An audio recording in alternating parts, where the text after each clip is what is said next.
green tech is totally fly.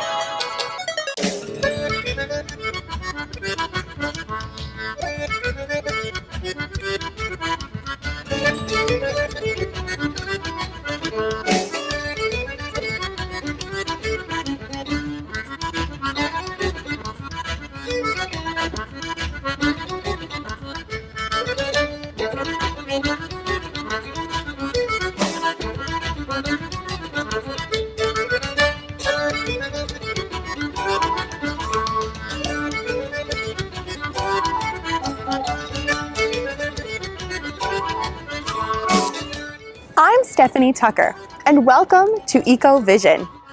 Green technology is awesome. I mean, what's not to love about exciting initiatives that are good for our environment? Green tech is everything from renewable energy to eco-friendly products to rechargeable cars. So, to kick it off, we checked in with Greenrock EVS, our province's only 100% electric vehicle dealership, to learn about a new kind of ride that we think you'll find electrifying.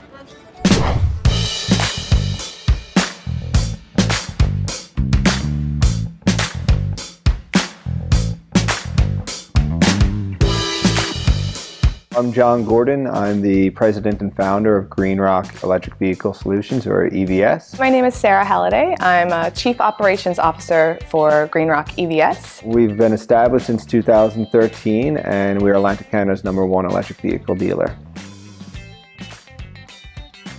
Back in 2013, I decided that I want to drive an electric vehicle, and I couldn't find anybody that would sell me one here in the province, so I had to go out of province to get one. And when I got in and started driving electric, I just changed my mind, and I couldn't believe how no one else is driving electric here in the province. Greenrock EVS is a multi-brand dealership focusing on pre-owned models. There's some big advantages that come with that. One being is that we're not stuck to just one brand. So we're able to have several different brands of electric vehicles. So typically we can find an electric vehicle to fit most people's lifestyle. We sell anything from the Nissan Leaf, Chevy Volt, Cadillac, Teslas. So we have a little bit of everything. The biggest benefit for a lot of people of going electric is the obvious, is not going to a gas station ever. I personally haven't been there since 2014, so that's wonderful. Well, why wouldn't somebody want to go electric is the big question. I think it's the lack of education. I think a lot of people aren't aware that electric is an option, and that's kind of one of our mandates here is education. Because with the selection of electric vehicles out there now, most people can find an electric vehicle in their price range and that will suit their lifestyle. And once they're in that electric vehicle, from that point onwards, they're saving money month to month, year to year. Once they're in that electric vehicle,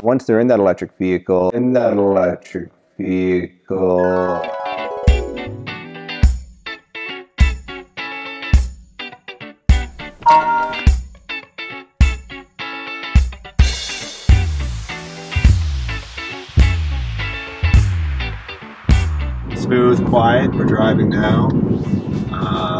They're fully loaded. You have every option that you want, from Bluetooth and post sounds and leather seats, heated seats, backup cameras. It has everything. Right? Has all the gear. Yeah, so it's just like a regular car. Lots of trunk space. So one thing that's different with electric vehicles is as we're braking here, you can see on this dial, once it goes below 0, we're actually creating electricity. So when you brake, it's actually taking that energy and turning it into electricity and storing it back into the battery to extend your range. And therefore your brake pads aren't used. Your brake pads are only used about 10% of the time. I mentioned the torque before, so I'm just going to get a little... Whoa! So it has that instant one, It does, it goes fast really quick. Yeah, so it's the AC motor, the characteristics to it is that they have very high torque And also, it's at 1 RPM, you get 100% of it, opposed to gas vehicles, you slowly get torque from it. So a lot of people just drive these for performance. Some of the fastest vehicles in the world are electric vehicles. And is that the Teslas? Yeah. The Teslas are 0 to 100 kilometers an hour in 2.8 seconds.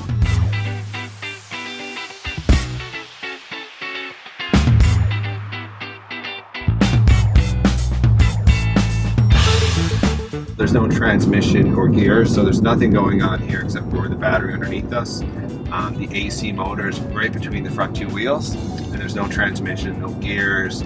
All that stuff is taken out, and all those things that could go wrong aren't there. These cars will last 20 plus years. Maybe in the 12, 15 year mark, you may swap out the battery for an upgraded battery that may double or even triple your range. And where the cars are made out of aluminum as well, they won't rust. So every panel on this vehicle is aluminum. So in our province, they're going to hold up very well. So the misconceptions behind electric vehicles, I mean, the things that I read, the questions I get, it just blow my mind sometimes. But I guess, 3 years ago, 4 years ago, when I got into this industry, I didn't know a whole lot about electric vehicles either. A lot of people think that they're small. And they're not. They're full-size vehicles.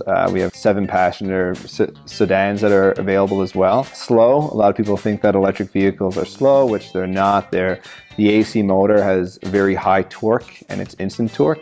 So they're very peppy and fun to drive. So you usually require a checkup every year to 20,000 kilometers. So there's little maintenance. Also, of course, you don't go to the gas station. So you're saving about, thousands of dollars per year on by driving electric. Your electricity bill is a little bit less than $400 per year. So when you really think about that, that's a significant amount of money. Environmentally, transportation accounts for a lot of the greenhouse gas that is produced. So you can save up to 5.1 tons of greenhouse gas per year as an individual just by driving electric. The yearly cost of electric vehicles is, people think that they're going to be expensive to maintain, which there's not. There's about 18 moving parts in a 100% electric vehicle compared to a combustion engine vehicle with over 1,000.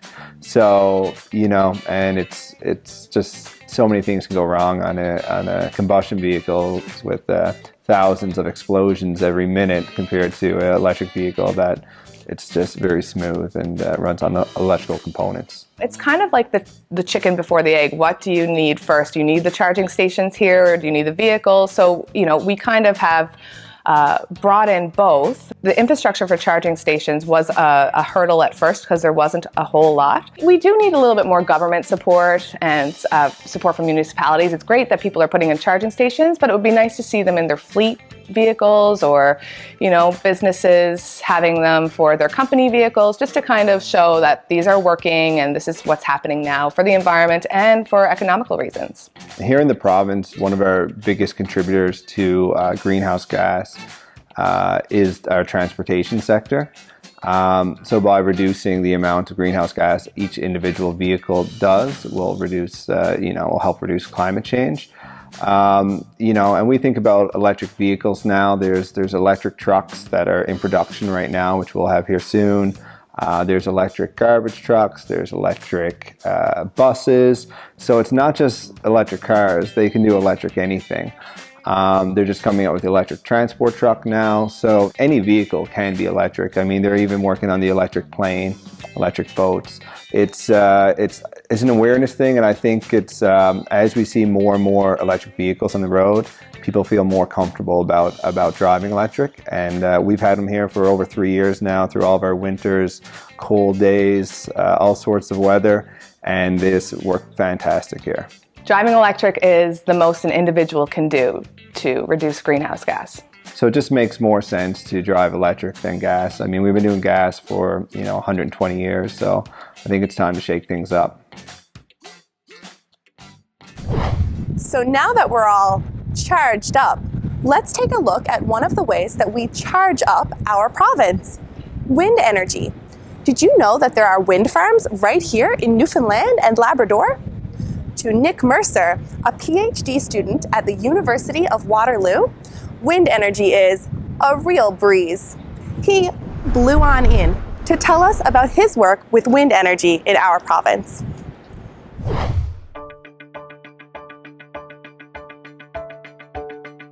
My name is Nick Mercer, and I'm a graduate student at the University of Waterloo and a recent graduate at Memorial University. And I study energy policy and community sustainability, but more specifically, I study barriers to actually achieving a better environment. It's a bit of a funny story, actually, how I originally got interested in wind energy. I was doing my undergraduate degree at Grenfell campus on the west coast of Newfoundland. And one day I stepped outside of the classroom and I got smoked in the face with a big gust of wind. And I literally asked myself, where are the wind turbines at? We could totally be using this. This is a windy place. And I started from there and ran with it. So my focus to date has been on the implementation of wind energy as a source of energy in places that are reliant on fossil fuels. Well, as you probably know, Newfoundland and Labrador has amongst the strongest potential for renewable energy development of any jurisdiction, not only in North America, but likely the world. If you look at our provincial energy strategy, it maintains that we have a total of 18,000 megawatts of already identified and available renewable sources of energy. To compare, as a province, at peak demand, we consume about 1,600 megawatts of energy, or less than 9% of the renewable energy available. So of particular potential is wind energy. We currently have 3 wind farms in the province for a total of 55 megawatts. We've got 1 wind farm in St. Lawrence and 1 wind farm in Fremuse, and each farm has 9 large-scale turbines, about 3 megawatts each, 27 megawatts per farm, or 54 megawatts in total. These farms came online within the last decade, but it's really interesting because one of them, I believe the Fremuse wind farm, was recently rated the most efficient wind farm in the entire country because the winds in the province are so strong. So those are our 2 utility scale wind farms. And we also have a really neat pilot project which is taking place in Remediation. And they're doing a wind hydrogen diesel pilot project. It's really cool. So the community right now was totally reliant on diesel fuel. But how this system works is that when the wind is blowing, it produces tons of energy and can power most of the community. When there's excess wind, which there often is, instead of it going to waste, it goes through a process which creates hydrogen fuel, which is stored in big tanks. And then when the wind stops blowing, they're able to take the hydrogen out of these tanks, burn it, which produces emission-free fuel for the community. So this one pilot project alone has been able to reduce fuel consumption in the community by 120,000 liters of diesel a year, and it's been able to reduce carbon emissions by 320 tons. So for economic benefits, we're looking at jobs. So they say that renewable energy will create 1.8 to 4 times more jobs per megawatt installed than fossil fuels. So renewable energy is a really good job creator. Another economic benefit of wind energy is the stability of rates. So right now in Newfoundland and Labrador, in my little apartment in downtown St. John's, I'm paying about 12 cents a kilowatt hour for my electricity. And due to cost pressures on things like building dams and the price of a barrel of oil, the cost of electricity in the province is expected to rise to 21.4 cents a kilowatt hour by 2020. So it's going to be a really rapid increase in electricity rates. The great thing about a wind energy project is say you put up 10 wind turbines in St. John's and the developer charges you 7 or 8 cents a kilowatt hour.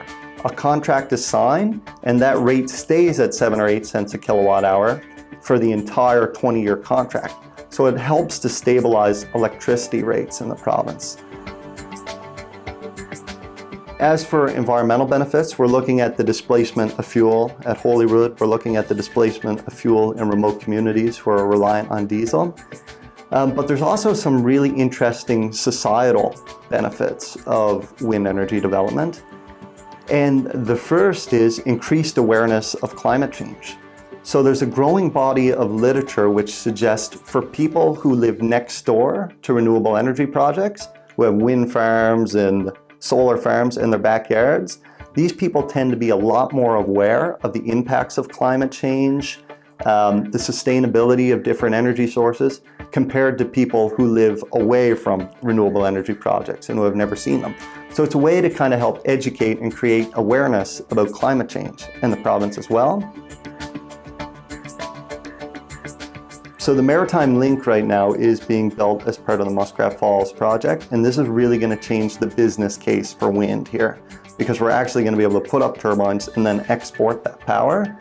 So of the 500 megawatt capacity on the Maritime Link, about 340 is going to be taken up from Muskrat Falls, which will leave about 160 left over for other sources of energy: wind, wave, tidal, small hydro, solar, geothermal. So there's going to be all kinds of potential to develop renewable energy sources and export them.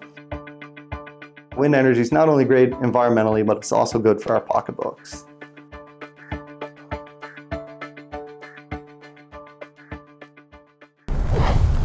When it comes to renewable energy, I'm a big fan. Replacing fossil fuels by harnessing the power of wind in our province is a great way to reduce the negative impacts associated with climate change. In Conne River, these impacts are being felt hard already. Due to coastal erosion related to climate change, the area's sacred clay banks have been eroding at a dangerously fast rate. But the Miawpukek First Nation Band Green Team won't back down against this problem. They've really stepped up and they refuse to lose ground. Let's check it out.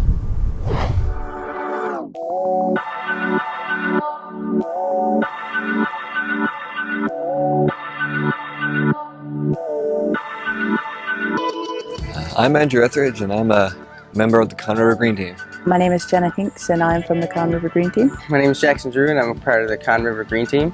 I'm the team leader of the Conne River Green Team. My name is Kira Drew.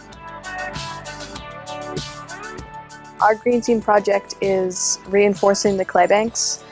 We're trying to reinforce it with a natural barrier called a wattle fence, and also putting up cages, filling them with rocks to stop the erosion of the clay banks. Now, the problem with the clay bank is it's eroding at a rate of about 10 to 12 feet a year. So it's a really big problem. And the surrounding area is our powwow grounds, and we have a brand new community school going there. So saving this bank for the community is a very high priority. The clay banks are important to almost everyone in the community because they're building a new school up there, and it's kind of on the same structure as the clay banks. And if that erodes away, there's a possibility that the school can go with it, which isn't good. There's also the kingfishers. There's birds. Their habitat is in the clay banks. Like they make nests and holes. And since it's eroding, it's like damaging their like environment, their habitat. It's not good. I used to come to the clay banks a lot as a kid. I always used to. It's like I never noticed as a kid, but as I got older, I realized that the bank has been washing away for years now, and it's just I like to see it nice and green like it used to be. That's what I'm hoping for. Yeah, when I was really little, me and my cousin, my brother, my parents, we'd come down and play in the clay. We'd pick up clay, put it in buckets, and make things out of it. It was really fun, but you can't really get to the clay now because it's all covered in dirt, and it's really unsafe. So it's not best for people to go there. So. If left unchecked, the bank would probably erode back to the point that we would lose our new school and our powwow ground. So we would lose the whole McDonald's area if left unchecked. In the last 10 years, it's eroded back at least 25 to 50 feet. We've used to have 2 walking trails going around it, and they've had to move back several times now just because it's unsafe. So really the long-term goals is to save the area and save it for the future generations. Once we stabilize the clay banks, it won't fall anymore, obviously, and in a few years' time, there should be a full forest there to keep it enforced. The wattle fences, they're meant to stop the erosion, like, so that way the dirt that falls on top will hit one bank, and then the dirt that'll fall from that one hit another one, another one, another one, so that way it'll keep catching it on the way down, so that way nothing is destroyed. These are the wattle fences we've been working on. They're there to keep so it's not on a slant, it's more on a flat surface to keep the clay bank from eroding further. Later on, we'll put trees on the fences so that the roots will grow deep and create a natural reinforcement to the clay bank itself. The roots go down and the tree goes up, as you already know. The roots grow out and they kind of help support it. So all these trees that are being planted are going to help stabilize the clay bank, not falling down. Well, the purpose of the boxes is to help stop the erosion of the bank, so the bank won't wash out, and it'll be around for many years for the kids. This type of work has been completed all across Canada, and it's 1/10 the cost of hardscaping, and it's all natural, so it's true conservation at its finest. Coastal erosion is just one of the many negative impacts associated with climate change that affects us. Climate change is becoming such an issue that NASA is actually doing research about it right here in our province. We visited the NASA NAAMES team and their research airplane at its St. John's hangar to discover how their climate change research took flight.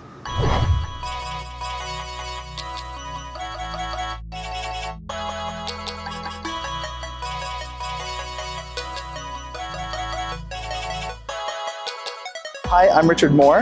I'm the Deputy Project Scientist for the NASA North Atlantic Aerosols and Marine Ecosystem Study, or NAAMES, and I'm also a research scientist at NASA's Langley Research Center in Hampton, Virginia.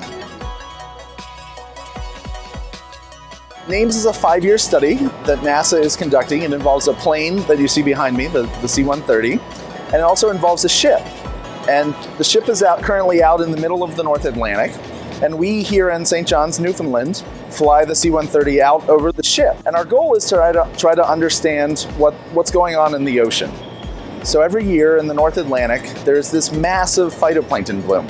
Massive. You can see it from space. We've known about this for decades.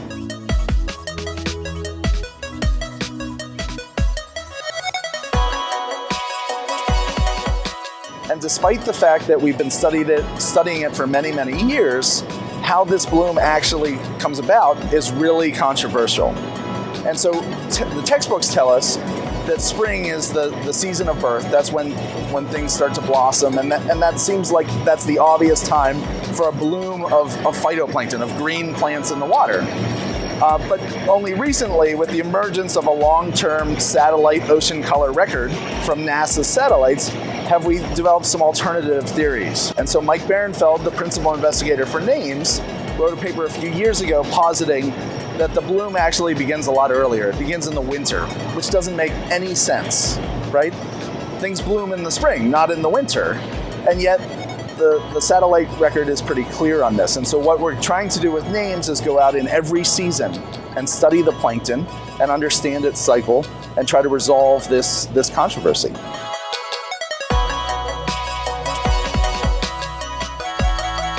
So NAAMES is a 5-year project, and it's targeted to hit each of the 4 seasons in the annual cycle of phytoplankton. So we were here last November 2015, we're here now in May of 2016, and we'll be back in September of 2017 and March of 2018 to hit each of the exciting phases of phytoplankton.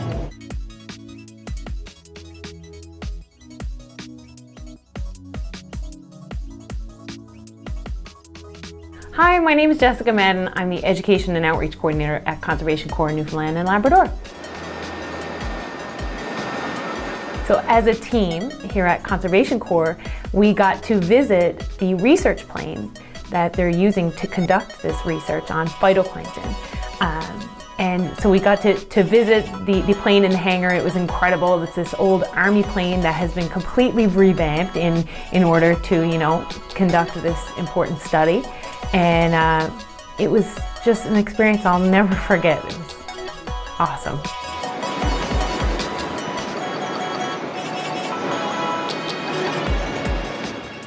It was an incredible opportunity because we got to connect with members of the team, particularly with Dr. Richard Moore. He was gracious enough to reach out to us and want to work with us to be able to connect with the students of Newfoundland and Labrador. And you know, this was just something that we couldn't have even dreamed of happening, and it was so exciting. So we actually launched a poster contest, and it was aimed at students in grades 1 to 6. It was entitled, What Does Climate Change Mean to You? So that was the theme of the poster contest. And we had so many people make entries, so they created all these beautiful posters and sent them in from all over Newfoundland and Labrador. It was incredible because we got to see what climate change, you know, really means to the young people of our province. And it was illustrated beautifully in these posters. That was amazing. And we had Richard Moore and members of the NAAMES team actually, you know, have a look and select the winning posters. So that was exciting, and the winners received a NASA prize pack.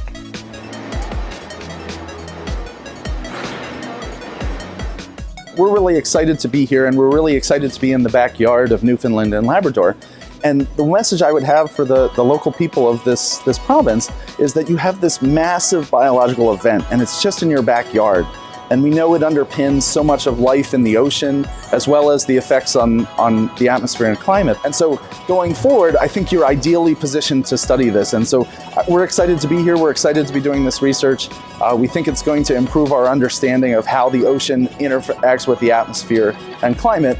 And we're really excited about all the complementary research that's going on here in the provinces too, that is focused along those lines.